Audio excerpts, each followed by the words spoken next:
Good evening, and welcome to the March on Washington Film Festival Spring Workshop Series, Minding Your Movie Business, Pro Tips for Emerging Filmmakers. I'm Broderick Johnson, producer of the festival, and we are thrilled to have you as part of our third and final event for our Spring Workshop Series. Each of these workshops, designed by festival board member and global entertainment attorney Craig Emanuel, are to share important tips in filmmaking from some of the best and brightest professionals in the industry. We hosted our first workshop on writers in March, directors in April, and now tonight we will shed light on producers. Film producers oversee all aspects and elements of a production, and they are also actively involved in the marketing distribution process. Most importantly, they are thought of or considered as jack of all trades. Films have always been a huge and critical driving force for our institution, along with first-person accounts from foot soldiers and icons of the civil rights movement. Our festival consultant, Opal Hope Bennett, leads our emerging and student filmmaker competition. And if you tuned in last month, she co-moderated our event interviewing past filmmaker winners from our annual competition. Our goal is to provide a platform for emerging and student filmmakers to shed a light on their incredible work. These workshops are curated and moderated by Craig Emanuel as part of the workshop series. We've screened selected short films by past winners of the annual competition, both narrative and documentary short featured films. The two films selected and spotlighted for tonight's workshop include the 2018 winner, Interference, directed by Robin Rose Singer and Ruya Coleman. A violent altercation between a police officer and African-American man on a deserted country road has left one person dead. An interracial couple passing by must decide what to believe and what they're willing to do about it. Our second film for our Spotlight series is a 2018 winner, Peg, written, directed, and produced by Nardeep Kermi. When a hate crime clouds the 4th of July, Mandeep, a Sikh American, must grapple with his fears and anxieties as he attempts to celebrate the holiday with his wife and infant son. As tensions rise and compound through various microaggressions and racially charged encounters, Mandeep makes a tragic decision that changes his identity forever. Peg explores what it is to be an ethnic American in the current American climate. And tonight, we are delighted to have both filmmakers with us this evening. Welcome, Robin and Nardeep. Thank you. Yeah, of course. Robin, Interference is so captivating and had my full attention because it's so relevant to what's going on in our world today. How did you come to this story? I mean, the film went through a lot of different versions. It was initially really inspired by the dash cam video from Sandra Bland's arrest. And then it really developed through a lot of conversations I had with my cast and crew as we worked on the film together. Lots of input from especially our Black cast and crew. They were just really hands-on in helping us shape the story to what it was. Risa Davis, Stephen Hell, Jamal Solomon, my DP, was incredibly instrumental. Michael Shenaver. So it really evolved as a sort of collective piece of work together. Awesome. And Nardeep, same question. Peg is so well crafted, smart, and focused storytelling that delivers its narrative with clarity. How did you come to this story? Well, I'm sure some of you remember there was an election in 2016 that was fairly awful. I'm pretty politically connected, connected into the world. And after the election, I was fielding calls from friends and trying to make sure no one burned it all down and stayed calm. And I was taking a break and walking to my corner 7-Eleven, and along the way, a truck drove by, and two good old boys, it screamed, "Time to go home, Osama. It's our country again."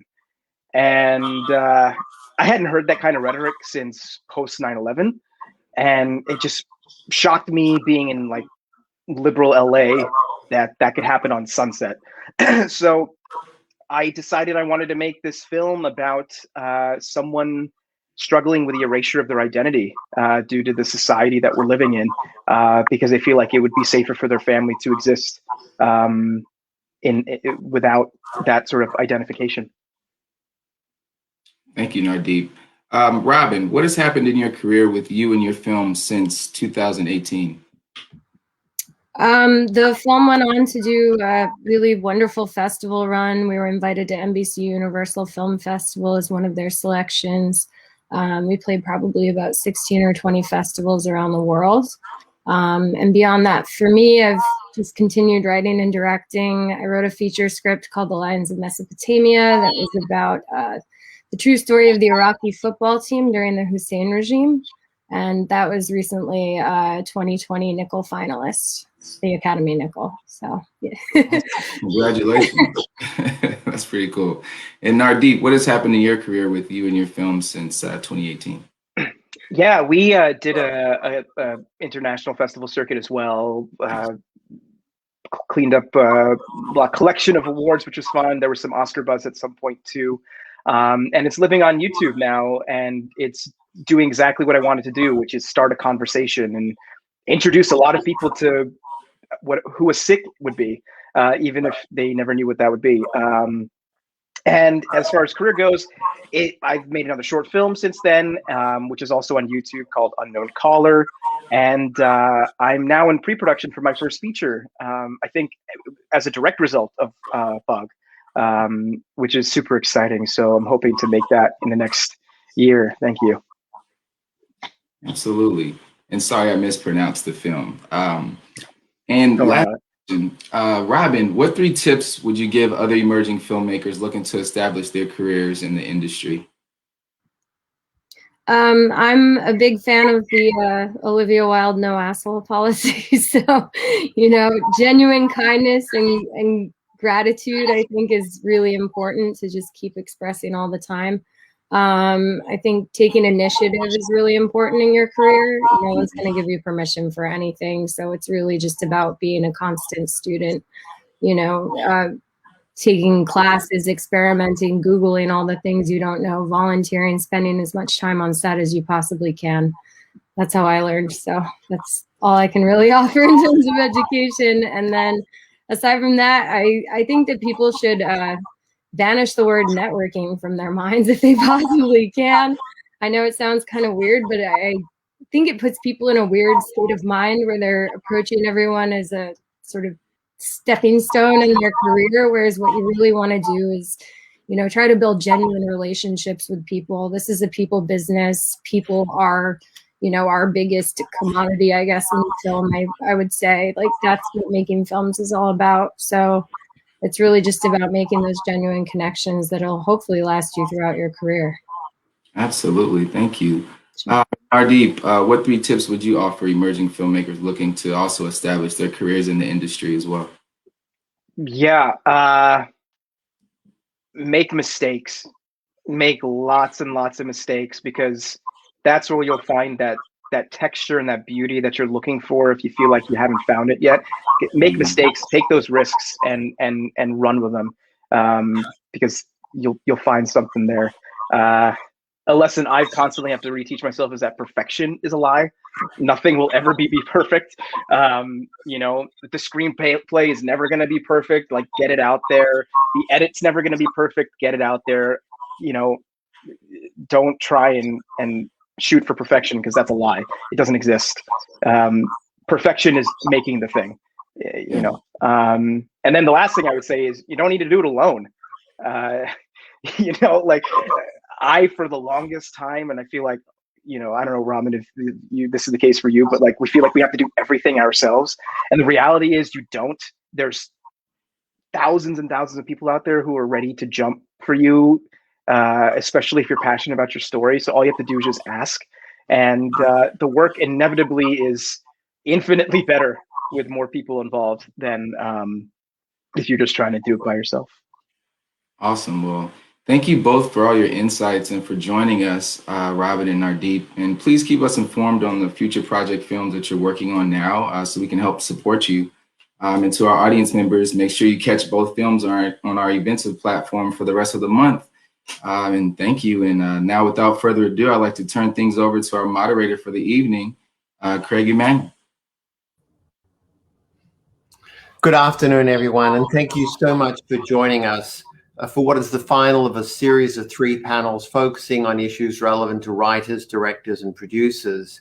I don't want to say that we've left the best panel to last, as the previous two panels have been quite extraordinary. But I think today we're all in for a real treat as we're able to present to you three wonderfully interesting, engaging, and talented people to finish off our 3-month program. This afternoon's panel is focusing on issues relevant to producers, but two of our panelists are also directors, and so we will get the benefit of their insight of people who have functioned in multi-hyphenate positions. Our third panelist started out as a producer, had a successful career as a studio executive, and has now come back to his true passion again, which is focusing on producing. Before we start talking to our panelists, I would like to take a few moments to briefly introduce each of them to you. Sometimes in these panel discussions, I'm tempted to skip over the introduction of the panelists and tell the audience that they can read their bios in the material or online. But the bios and backgrounds of each of our three panelists today should be inspiring to our audience of aspiring producers, directors, and writers who will hopefully come away from the last panel with the knowledge that through hard work and persistence, there is nothing you can't achieve if you set your mind to it. So with that in mind, let me introduce our panelists. Haifaa Al Mansour. Haifaa is the first female filmmaker from Saudi Arabia. She earned a bachelor's degree in literature from the American University in Cairo and completed a master's degree in directing and film studies from the University of Sydney, Australia. The success of her 3 short films, as well as the international acclaim of her award-winning 2005 documentary Women Without Shadows, influenced a new wave of Saudi filmmakers, living proof that there is a place everywhere in the world for voices to be heard. Haifaa's acclaimed 2012 film Wajda received numerous awards and accolades at festivals around the world and was nominated for a BAFTA for Best Foreign Language Film. Haifaa's last film, The Perfect Candidate, is about a female doctor who runs for political office in Saudi Arabia, who as a woman occasionally finds it hard to be taken seriously. Sounds familiar? You bet. Haifaa, thank you so much for taking the time to be with us this afternoon. As someone who's known you for quite a long time, you're a constant inspiration to me and a reminder that taking no for an answer is not an option. It may be a roadblock, but it's never an ending place. So thank you for joining us. Paola de Florio. Paola is an Oscar and Emmy-nominated filmmaker and television producer and the founder and president of Counterpoint Films. Her work is focused on the extraordinary individuals and the triumph of the human spirit. Her credits include Speaking in Strings, Home of the Brave, Awake, The Life of Yogananda, one of the top-grossing indie documentaries of 2014 and 2015, and the CNN Emmy-nominated The 70s. Her work is screened at Sundance, the US Congress, and even the British House of Lords. Didn't know that before I read your bio, Paola, and has been distributed theatrically throughout the world. Paola has been a guest lecturer at UCLA, USC, UC Berkeley, and Stanford, and is a mentor for teenage girls at the Academy's Spark program. Her company, Counterpoint Films, which she runs with her husband and business partner, Peter, is a pioneer and leader in conscious media, a rising genre of entertainment. Paola, like Haifaa, has been an inspiring person throughout her career. She is also someone who it is impossible not to like. In the years that I have known her, I don't think I've ever seen Paola angry. She is always smiling and has a calming manner that is truly infectious. There is no doubt that Paola's work has been a strong influence in my own commitment to working with organizations that focus on civil rights and human rights related issues. And for that, I'm extremely grateful. So thank you, Paola, for being here with us this afternoon. Thank you. Ted Hope, by last and certainly no means least. Ted's 35-year career in the film business begins with a deep love of cinema, its history, and recognition of its potential. Whether it's helping to launch Amazon Studios' original movie strategy or introducing new filmmaker voices and new approaches to new audiences from his independent film producing days, Ted champions diverse and bold voices from the world over. In June 2020, Ted stepped down as the co-head of movies at Amazon Studios, where for over 5 years he saw the prestige movies produced, developed, and acquired by that company including Sound of Metal and Manchester by the Sea. He currently enjoys a first-look deal with Amazon Studios for his own feature films. His production, Tender Bar, starring Ben Affleck and directed by George Clooney, is currently in production. And next month, Ted begins production on Cassandra, a film starring Gael Garcia Bernal and directed by Roger Ross Williams. He has executive produced 2 documentaries in 2021, including Who We Are, A Chronicle of Racism in America, directed by Emily and Sarah Kunstler, which won the Documentary Spotlight Audience Award at this year's South by Southwest Film Festival. Prior to joining Amazon, Ted produced over 70 films, as well as co-founding and co-running the production company Good Machine, which we will talk a little bit about later. I don't represent a lot of producers, but when someone like Ted, who has such a passion for our industry, reaches out and asks you to work with him, it's truly hard to say no. So Ted, thank you for joining us today. Thank you. For those of you in the audience, after I've asked our panel a series of questions, there will hopefully be some time for us to be able to do some Q&A with our panelists, which you can do via chat that can then be directed to my attention from our producers. So let's jump in and get started. Haifaa, let's start with you. Can you talk a little bit about what it was like growing up as one of 12 children in Saudi, and the influence your father, Abdul Rahman Mansour, had on you, who was a poet and who I understand introduced you to films by video, given that there were no movie theaters in Saudi Arabia between 1983 and 2018. Perhaps without talking specifically about Wajda and The Perfect Candidate, which we'll discuss separately, it would be great if you could talk about those early days and how they influenced your interest in becoming both a director and a producer. Oh, thank you so much, Craig, for this amazing panel. Yeah, I grew up in Saudi Arabia in a small town, which is really like it's a place where imagination has to go wild, otherwise you will die. It is so boring.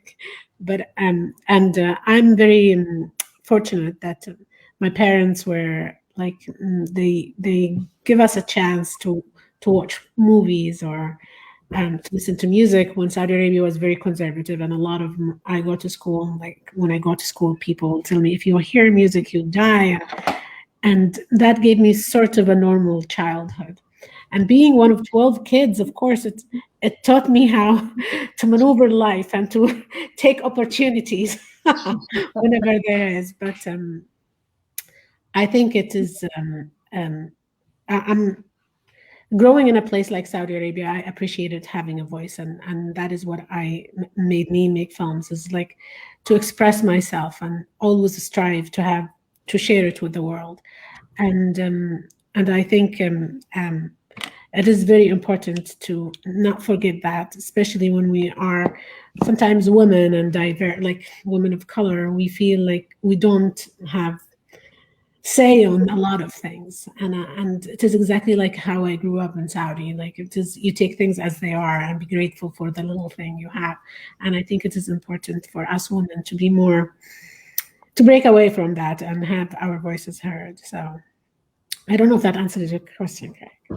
So when you were watching videos, was there restrictions? I imagine there were restrictions on the kind of film content that you could even watch. Oh, absolutely. There is like all the films, like if there is a kiss, and like the editing is not like smooth. You would know something just like completely in a different place. And there's no ratings also, like for like horror films, for example. And my father, one afternoon, he went and rented Evil Death, and I was maybe 12 at the time, and my sisters and brothers, like younger than me, were in a room. He went and just closed the door and and left us. It was just a traumatizing experience.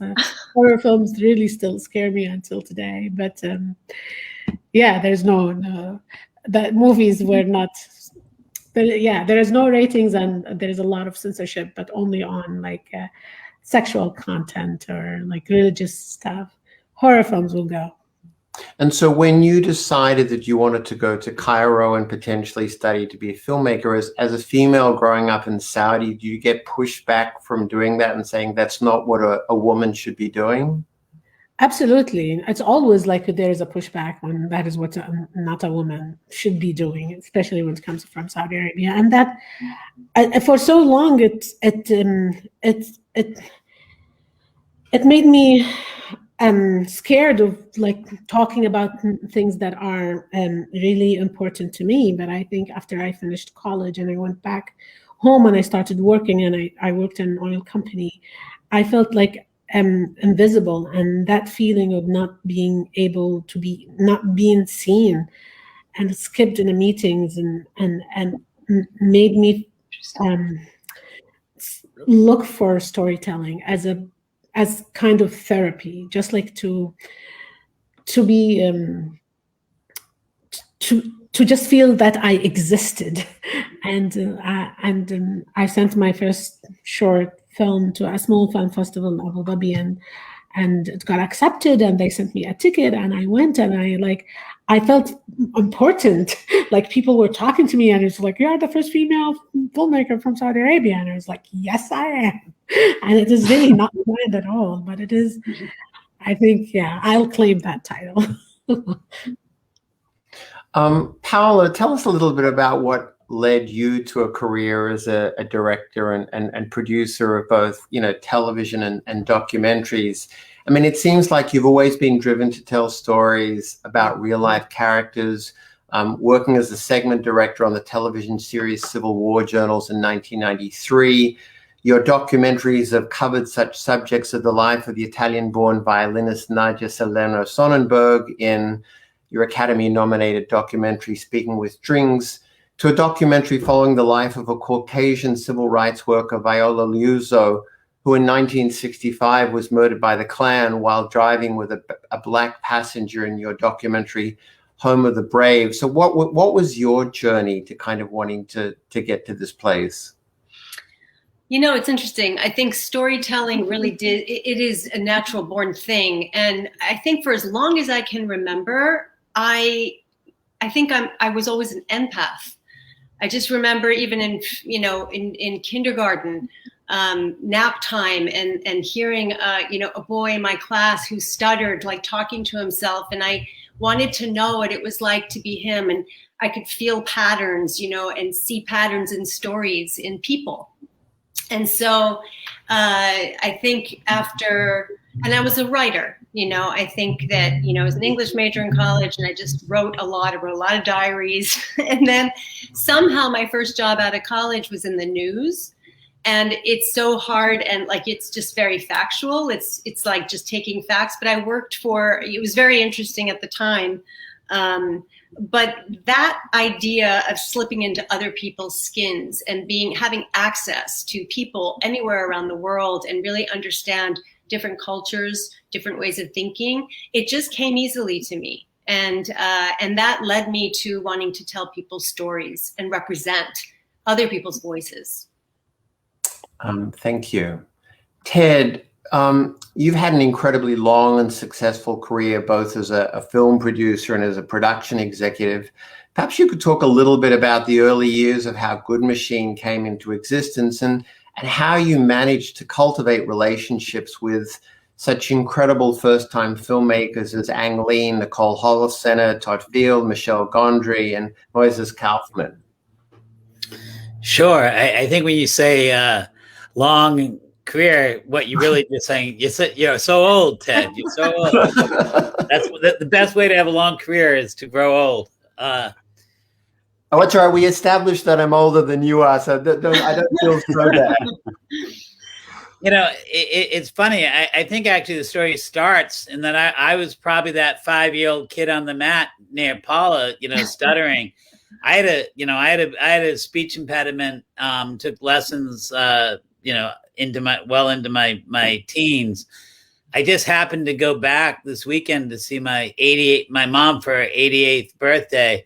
And she was just talking about how I compared to my siblings and so on. She was like, even though no one ever understood a single word you said for the longest period of time, you always had a group of kids who were falling behind you because you'd make stuff happen. You would organize the neighborhood, you would get everybody into trouble or build something, new and troubling.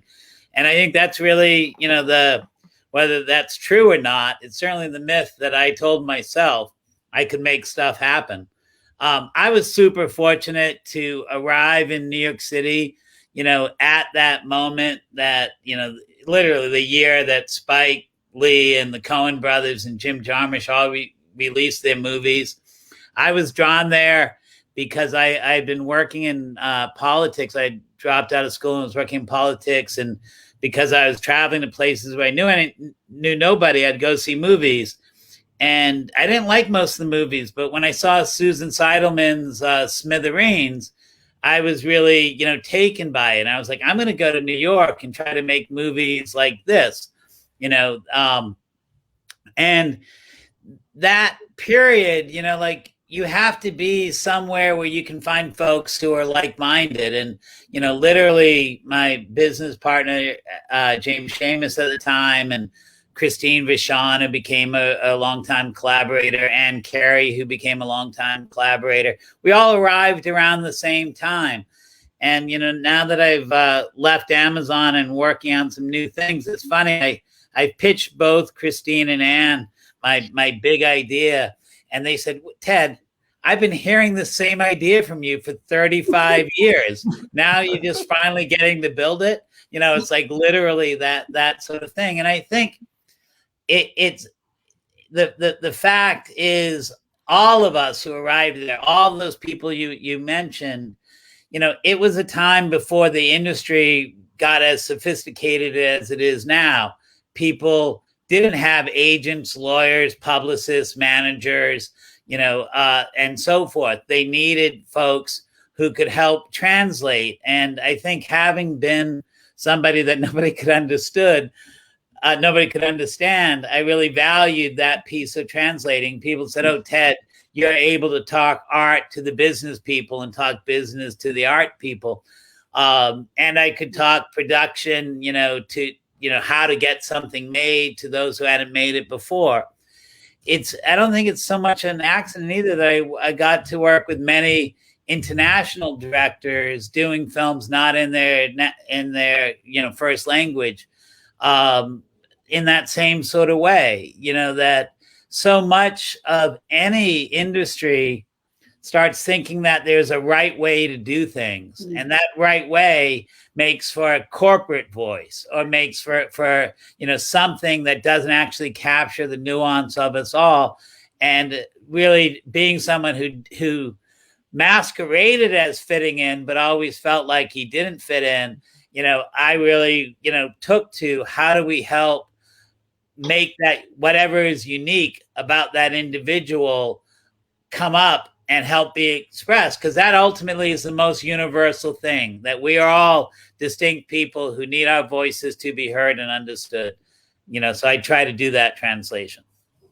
It's interesting when you talk about, that period of time. I mean, I've been going to Sundance now, I think, for about 28, 29 years. And I think how much that festival has changed. And in those days, you'd go to the festival and no one had seen or knew anything about the movies. And it wasn't like all the agents had seen the movies in advance. And most of the filmmakers didn't have agents or lawyers or managers.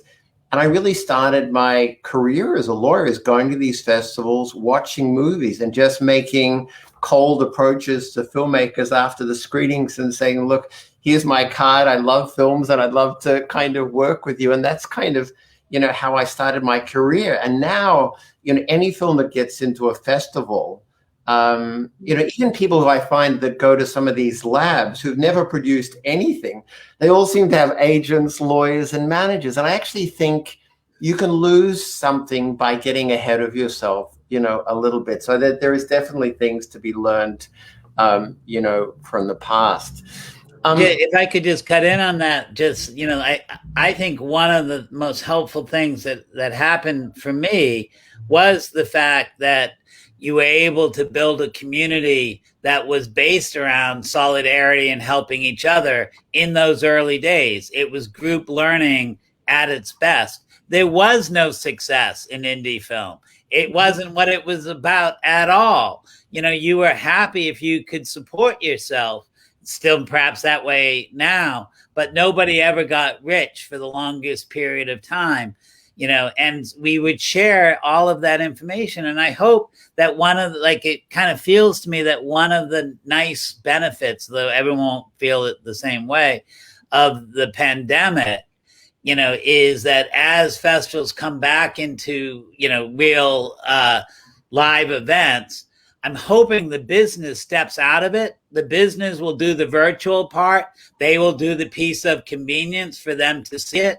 And the people that love cinema, like I would go to Sundance on my vacation if I could, I would go, I'm dreaming of going to Cannes this year because I love it, not to do business, but because I actually love watching the movies, being around people that see movies, and meeting people who are my peers and talking about movies. And I'm hoping that all that comes out and we can leave a little bit of the business for a second, wave or period. I agree.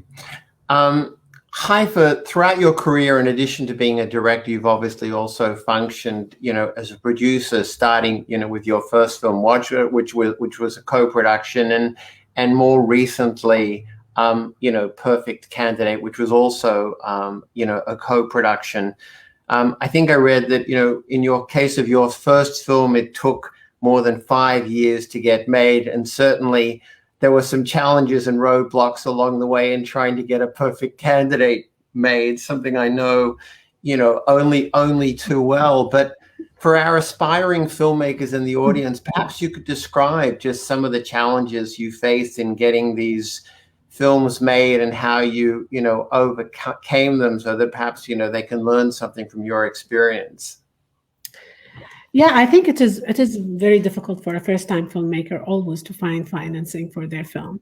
And you always hope after you do some short films or documentaries, you make the jump. But the jump is really to make a feature, you need a lot of money and it's a lot of collaboration. So it was, and especially in a place like Saudi Arabia where there is no industry, so it is hard for people to imagine that they're going to a place like Saudi Arabia and work. It took a while to convince people, especially Saudi was segregated at the time, but what I thought will help me is always to build collaboration with people on the script level. So I applied to Sundance Writers Lab, and I applied to every lab I know, every grant, and it was not only hoping to get some money here and there to finish the script and maybe have it translated, or it is more also building that network of people who are investing in filmmakers, and a new voice, and cultivating newcomers. And that is, I think, Sundance helped me a lot, and trying to find producers or fine-tuning my script.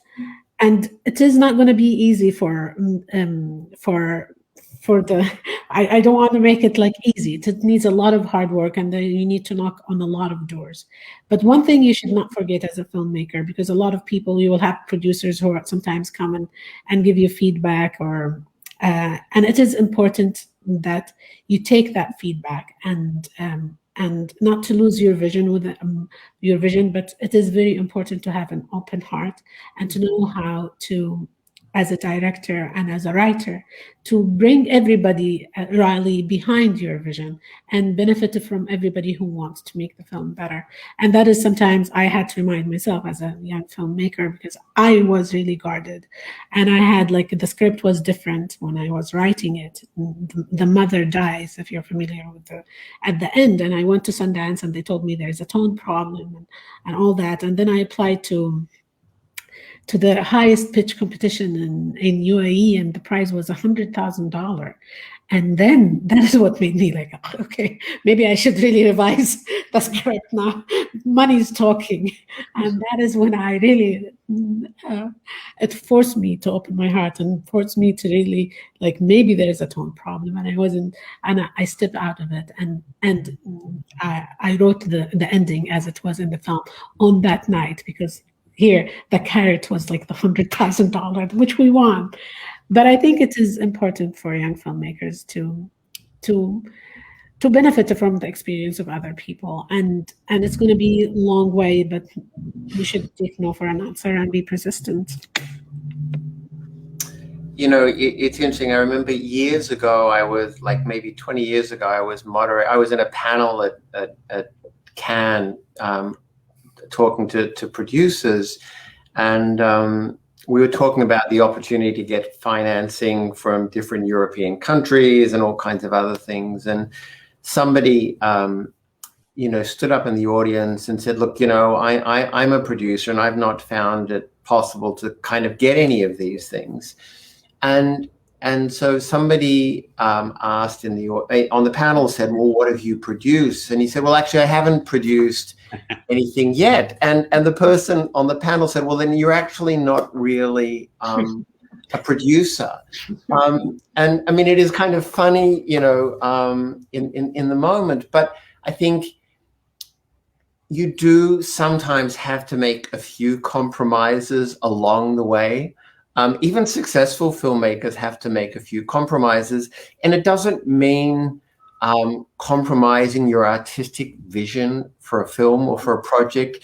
It's about realizing, as I think one of the filmmakers spoke about before, it has to be a collaboration. You don't have to do it alone. There are some really good producers out there, and finding those people, feeling comfortable that maybe you don't need final cut on your first movie, and recognizing there are other people who can contribute. It's something for people, I think, to remember and take seriously.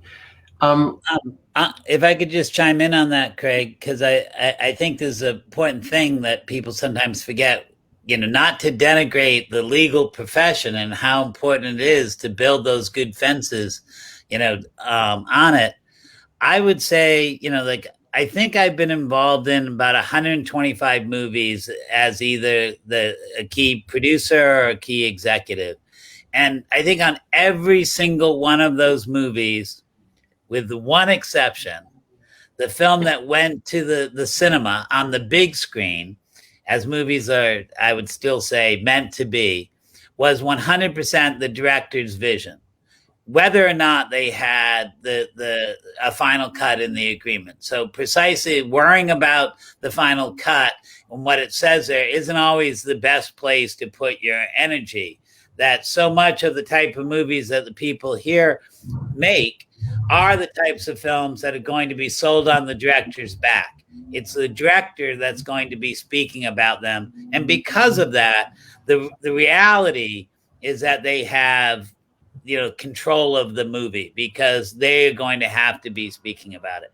And even on that one movie that wasn't as the director attended when it went to the theaters, the executive, a guy named Harvey Weinstein, realized his mistakes remarkably, and when he put it out on DVD and on television and elsewhere, it was the director's cut. So it didn't work in the theater. He let the director have what the director wanted thereafter. So it's pretty close to perfect. So thank you.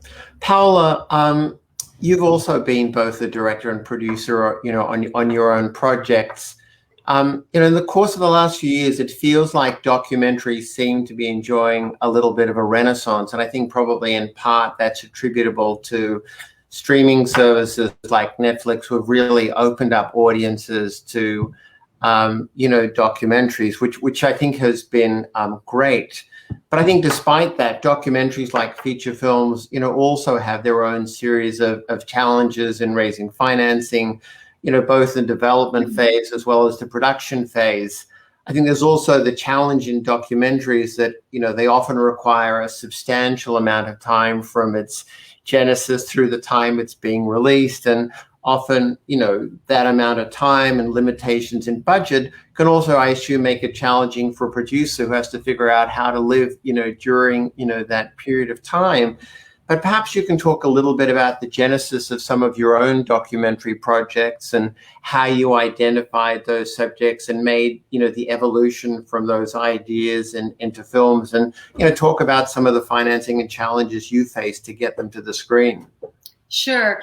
First, I just want to say that listening to everybody, there is this common thread here of really wanting to express something that you feel at your core is true.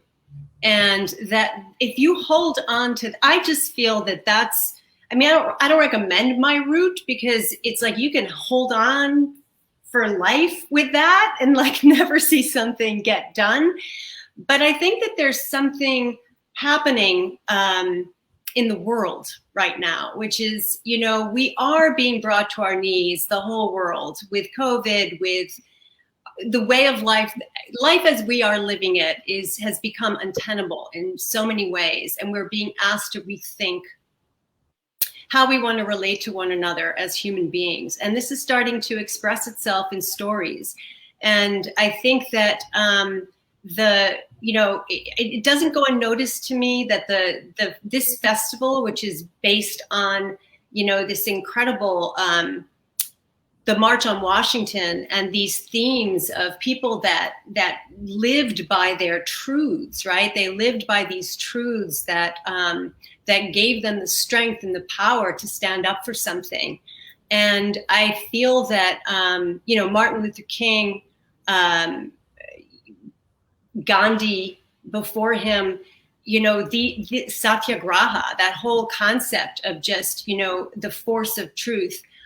I think as storytellers, like, we kind of hold that space, not to put ourselves like on the same level, but to say that I borrow from them. Martin Luther King is in my office, in my home office, it is, and so is Gandhi. It's like, these are people that just like at their core have a sense of what they needed to hold on to. And I think we bring that to the work that we do.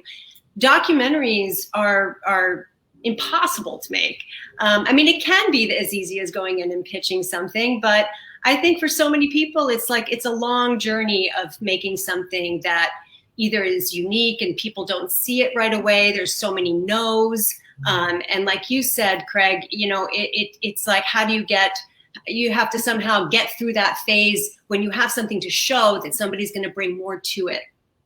So our company, we came up with just a model that is to create an R&D phase, research and development, where we can pitch. It's easier for somebody to say yes to an R&D phase. It's a great concept, a great idea, and you can show in some phase like that you could do some preliminary shooting and put something together and put a pitch together. Then you take that next step together. And in that process, you really find out who you want to work with too. So it's like, if you feel great and there's synergy there, then you want to go on the road together.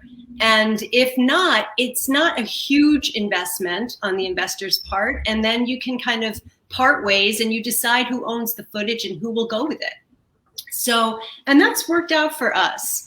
As far as, what's happening in the world right now and this renaissance for documentaries, I have to think that it's because I find that younger generations especially are hungry for real stuff.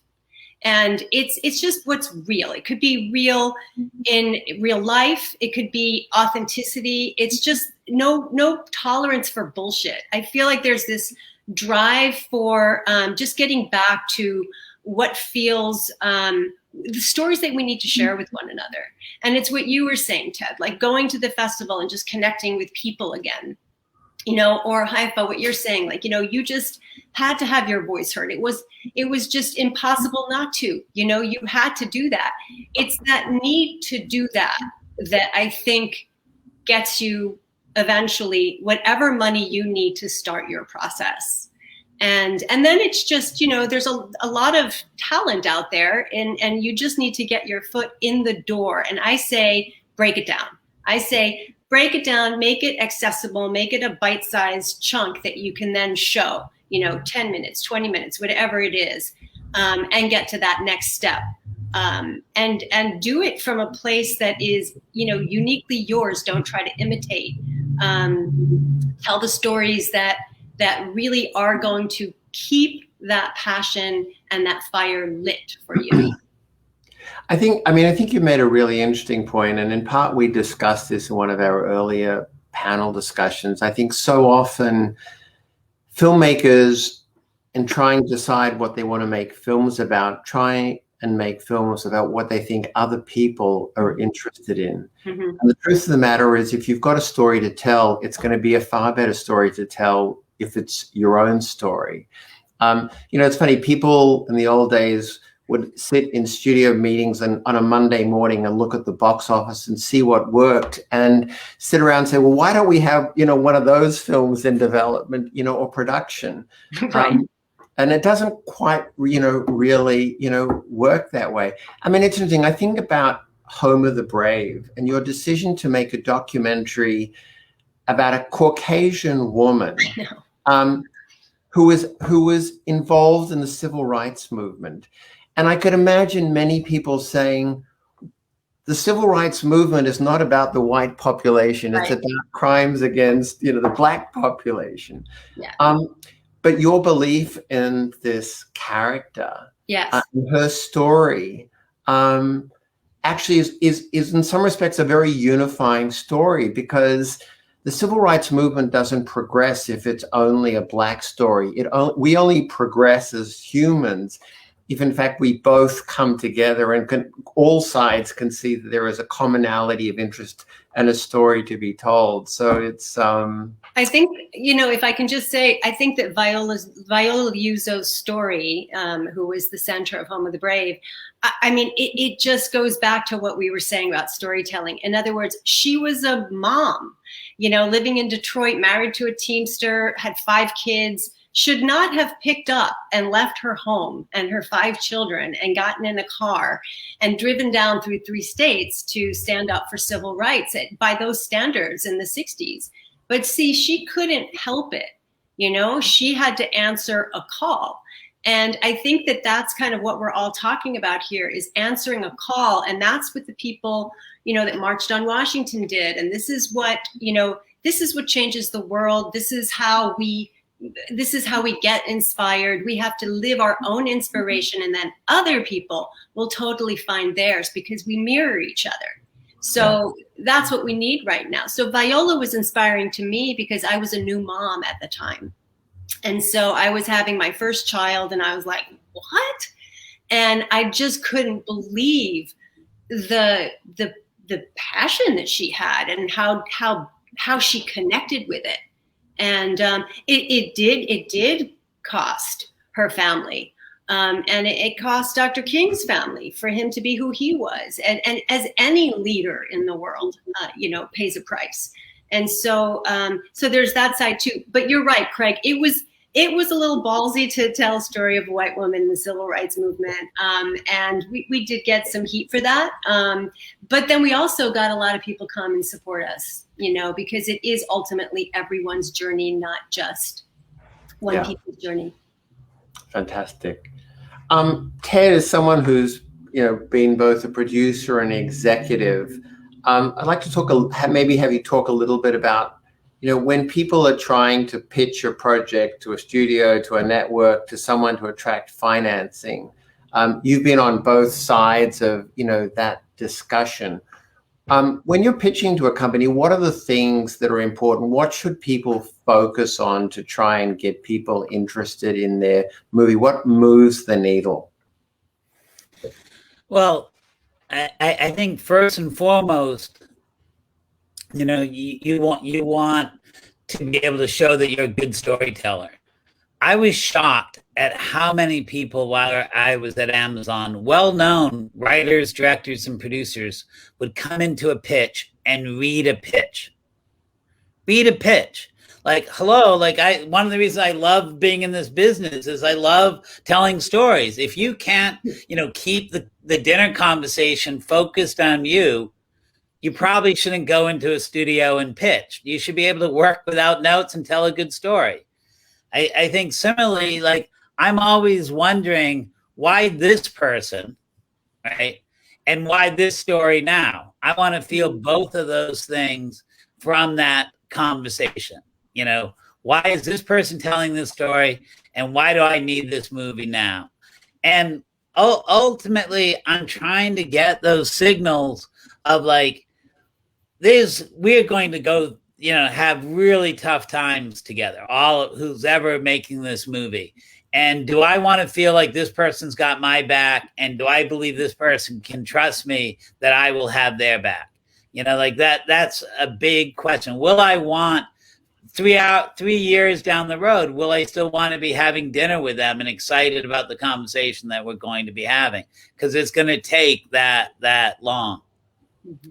I'm trying to see if they can pick up, you know, the clues that I'm giving, you know, in terms of where I'm enthralled and where I might be pushed back. What is their emotional intelligence that's there? Because that's really about what they're trying to communicate through the screen.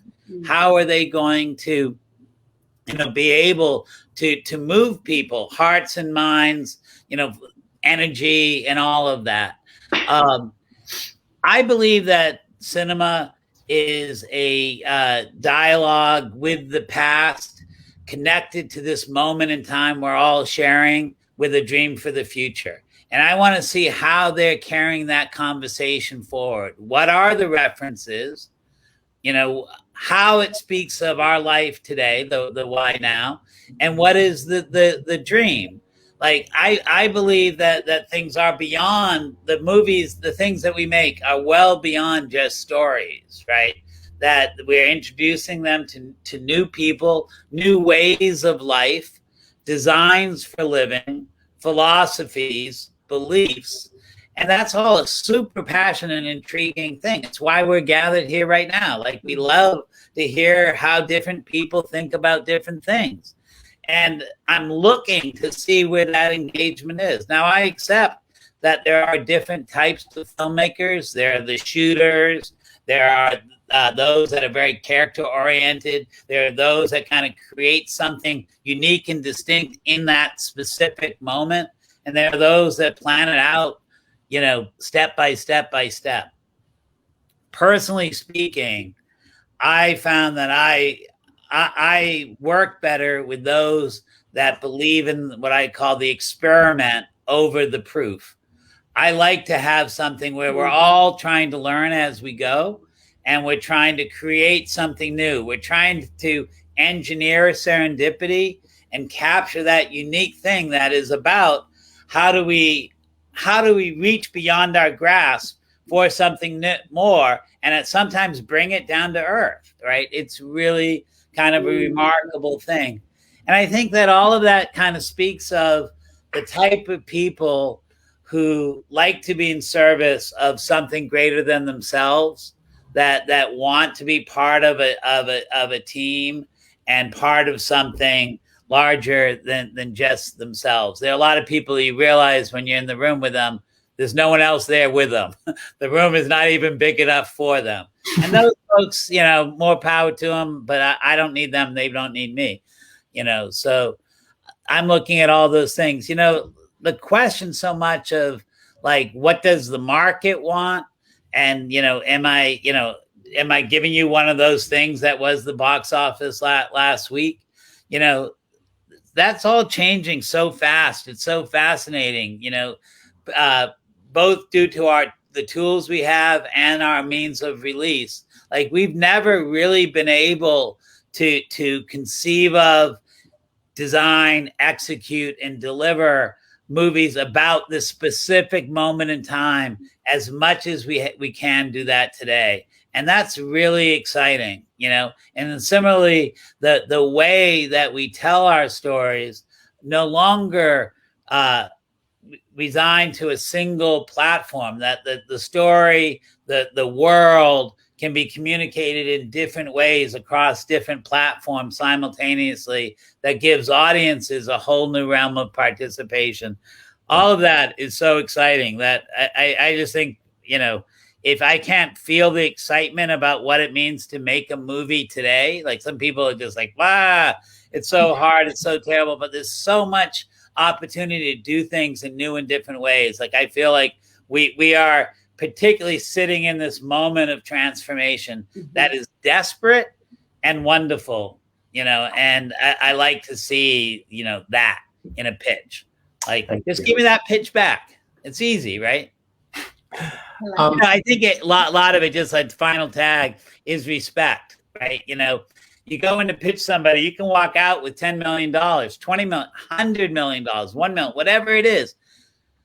So much hinges on that. Do the work, be prepared, put yourself in their shoes, what they would expect to hear from that. You know, no, you don't deserve anything. They don't deserve anything except our mutual respect and dignity, and deliver that in the room, and it'll bring you a lot. Thank you. Haifaa, as a woman from Saudi Arabia trying to produce and direct films in both the West and in Saudi, presumably that's created some challenges, you know, over the years. Coming from a Muslim country, do you think that you've faced greater barriers in the US than might have otherwise been the case? And I'm curious to know if you think that over the course of the last few years, where there seems to be a growing appetite for more diverse voices, have we changed and evolved? But I'd be curious to hear your thoughts on those things. Yeah, I think still foreign filmmakers still and whether in the US or in the Arab world, need to assert themselves. And it's not easy to trust women because they don't have the track history. They don't have the same kind of resume to helm like a $100 million budget film. Those paradigms have been shifting lately. So I feel very fortunate that I came in, and there is a conscious decision within the industry to re-examine its approaches, and when especially when it comes to women and other and bring in diverse talent more and give them more opportunities to shine, which wasn't like the case 10 years ago. So I feel like the world is really changing here, and I'm really presented with better opportunities now than before. And also, like, I work on making my resume. Trying to work hard really on trying to build, take the initiative, not wait until I'm just complain about there's no opportunities. Try to write my works, try to produce my films, try always to create opportunities. And I think in that way, a lot of there's more pressure for us women to assert ourselves, to put ourselves out there. But I think it is there are a lot of people who are willing to invest in women now and to push for women, and we need to show them that we are there, and we are ready to take the next chapter. So I'm really excited to see the Oscar having the first female of color winning the Best Director and Best Film. That is a great moment in our history, which is amazing. Thank you. Paola, in your journey of kind of having, produced and directed a number of documentaries, in terms of, advice for our audience, what are some of the things that you've learned that have been helpful, for you along the way? And what are some of the things that you would now encourage people to steer away from, just as a point of guidance? Well, I think that what I said earlier about sort of anchoring into your truth, I really do feel that in terms of not feeling like you have to fit a square peg into a round hole, I really like that message to land with filmmakers, all over, because we really need different perspectives, and we need new ways of thinking in the world right now. We need to be uplifted by people's, in ways that I don't always see. So I really, really recommend trusting, getting your own compass really, really clear, and then going from there. And so really support that process. At the same time, and if you can hold these two truths together at the same time, then I think you're in really good shape. So it's like, if you can do that, but also realize that you're like a tiny little speck in this massive universe of so many stories and so much talent and so many people wanting to do the same thing. So humility and a sense of being driven by something greater than yourself. I really connected to what you said, Ted, because I think that there is something greater than us guiding us all the time in anything creative. I think creativity itself is a conduit of something that's beyond our intellect. And so stay open, stay humble, think of working in service, but in service of something bigger than yourself, and that you are being utilized. And in that utilization, you find that uniqueness, that thing that taps into your own little barometer. And if you do that, then that's magic. And we need more magic in the world. So. Thank you. I want to try and address some of the questions that have come from the audience. Ted, the first question's directed to you, which is, how much power does an indie film producer have concerning final cut? When you find something wrong in the director's cut, how do you strategically communicate with directors to revise it, presumably without completely destroying the relationship with your filmmaker? They didn't put that in, but I know what that issue is. Yeah, I think it goes back, the past is prologue, right? By the time you get there, you better have established real trust and confidence in each other. You hopefully the two of you, three of you, five of you, whatever the team is, basically has learned how to listen, right? And you've already aligned on goals.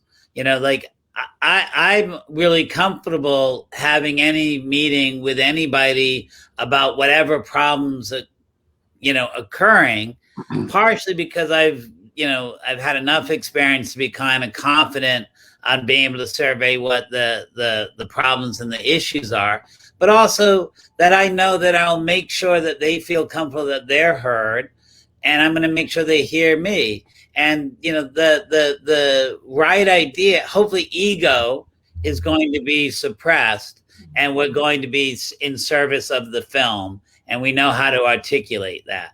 So it's doing the work in the beginning to make sure that everyone's aligned in terms of the movie that they want to make, and then doing the work throughout for everyone to know that I have your back, you have my back, I'm listening to you, you're listening to me, we are helping solve these problems together, right? And that's going to that is going to lead to what the next steps are. I at different times, like with some people, I actually think to get to that end, you actually want to make sure they have final cut. There's certain people that are very good collaborators, and if they know they have the final decision, they're going to actually be able to listen better. Oftentimes, somebody is not going to have earned that right, or the financing won't grant them that right. So you're going to have to give them the confidence that you're going to protect them. Like truly in the nature, if you're aspiring for art as well as entertainment, it's, the director is so much a part of the marketing. The director really holds that, and that can often be enough, like the real politic of solving that.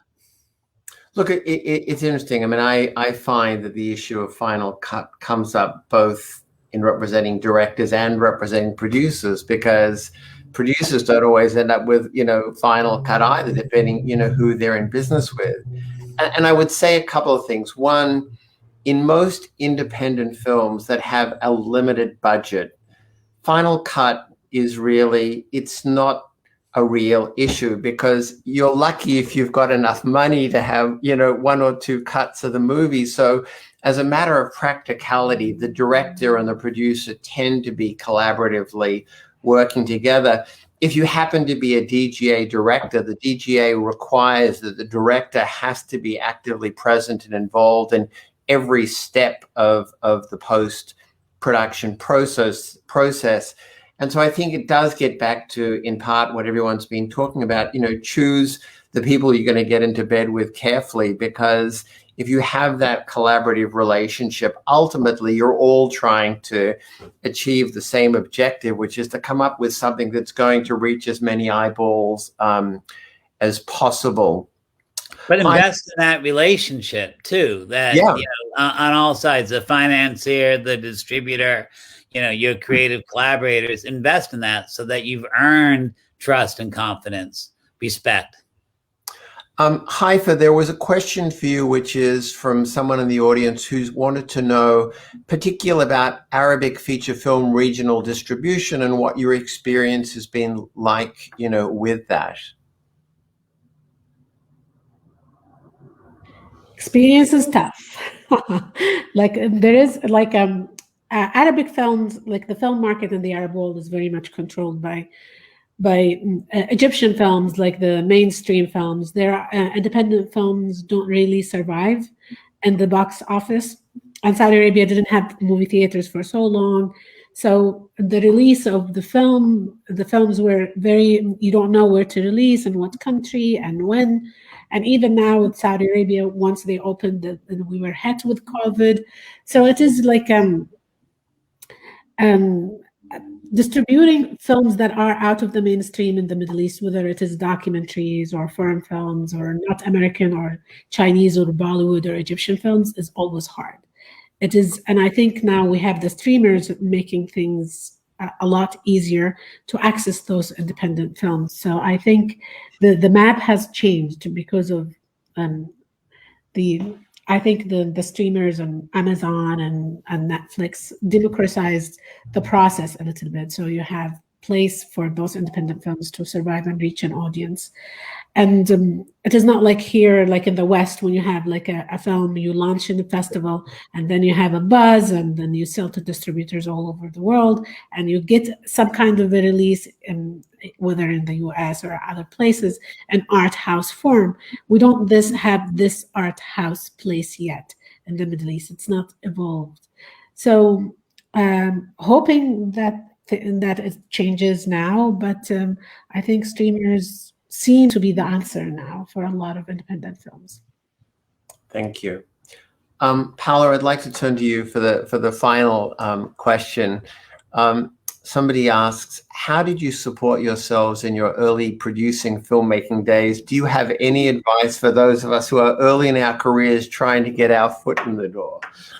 You know, that's a really, really good question because it's been a journey. You know, I worked in the news for a while, and then it was work for hire after that. When I wanted to do documentary films, I worked for a company that did like kind of cookie cutter documentaries and just to kind of learn the ropes. And I kind of hit like creative bottom. Like I got super depressed and I was like, I can't believe that this is what I want to do. Like that was like my dream, was to go and do these documentaries. And it wasn't until I saw Barbara Koppel's American Dream, and I just thought, oh my God, like just the way her films just get right under your skin. I just thought like, that's what I have to do. And I don't care what I have to do it. So, you know, it's really, I'll tell you, I got that book, The Artist's Way, really helped me, got me really clear on what I needed to do. And I balanced out being work for hire and doing my independent projects. And that's kind of how I did it. And I tried not to get super depressed in the process. And sometimes it worked out brilliantly. And other times it was just more of a struggle. And then what happened was, when I started becoming a mother, I was like, I moved into the area of being more entrepreneurial. And so we moved my husband came to work with me and we worked together and we started to be consultants on other people's films. We guided them through the creative process. And I found that I could kind of make it work that way as a consultant and then also do projects on my own. And now I'm doing I've moved into sort of a more entrepreneurial stance. So I'm doing things way out of my league, and I've just gotten into the business of really finding other people that know how to do the things that I want to do really, really well. So one of them is like a music festival, and it's totally based on all the things I really deeply care about. Story-wise, it's still storytelling. It's bringing the world together. It's a peace and music festival. It's in another country, and I'm working with people that are just smarter and better, and I'm learning a ton and having a lot of fun working with people all over the world. So it's worked out to be very versatile. So I think the number one quality that I've learned as an independent is to be adaptive. So, just to be nimble, like don't get too fixated on like the one thing, and be open. And working for other people in corporate, television, and then coming off and doing my own independent stuff, it cut my teeth in a different way of thinking and being able to like produce stuff fast. And that's good, especially when you have other people doing that for you and you really know like what it means to go through the paces. So yeah, I think being adaptive and realizing that you're constantly, I'm constantly reinventing myself. That's kind of how I've survived in the business. Thank you. I'd just like to make a couple of comments as we wind this up. And I think back over the last 3 panels that we've done. And I think the one thing that we all agree with, that this is a time where there are some great stories that are out there to be told. I think it's a time where there's some great stories that need to be told. I think one of the reasons that we live in a challenging time is that there is sometimes a lot of talk and not a lot of conversation. I think there are a lot of people who look at particular issues in the world and they don't understand and haven't had the benefit of the opportunity to understand both sides of the conversation. And I think through the art of filmmaking and storytelling, everyone in the audience, whether you're a writer, a director, or a producer, you really have an opportunity to make a meaningful difference in the world. I think, as people have indicated over the last few panels, is that the opportunity to get content seen today exists on more different platforms than ever before. People, when they're thinking about film festivals, they think about Cannes and Sundance, Toronto, but there are websites that will let you know that there is a film festival going on somewhere in the world every day of the week. And often there are festivals that cover every conceivable subject imaginable, some which are not for less than prime time television content. But there are so many opportunities. And despite the challenges in trying to get a film made, a documentary made, or even a short film made, I think the reward at the end of the experience is worth the pain and suffering. And I think you've heard that from all of the panelists that we've been lucky enough to have in our 3 panels over the last 3 months. So I'd really like to thank our 3 panelists for taking the time out of their busy schedules today. I hope it's been as inspiring to our audience as it has been to me to listen to the 3 of you. I would be remiss if I also didn't thank the people at the March on Washington Film Festival and the amazing producing team that's helped produce these panel discussions, because I sure as hell couldn't have done it without all of you. So thank you all so much. And in closing, I'd like to turn this back over to Broderick, who I know is going to make a few closing remarks.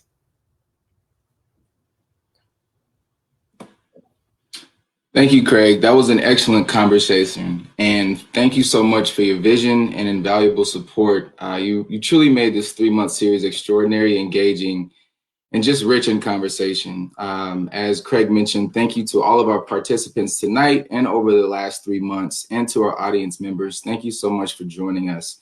As well, I'd like to give a huge thanks to our line producer, Renell Rogers, for all the technical support and many, many run-throughs over these last 3 months. And thanks to Opal Hope Bennett for leading our efforts in our annual Emerging and Student Filmmaker Competition. Lastly, please be on the lookout for our 2021 Film Festival coming in October. You'll hear more from us within the next few months. Until next time, march on.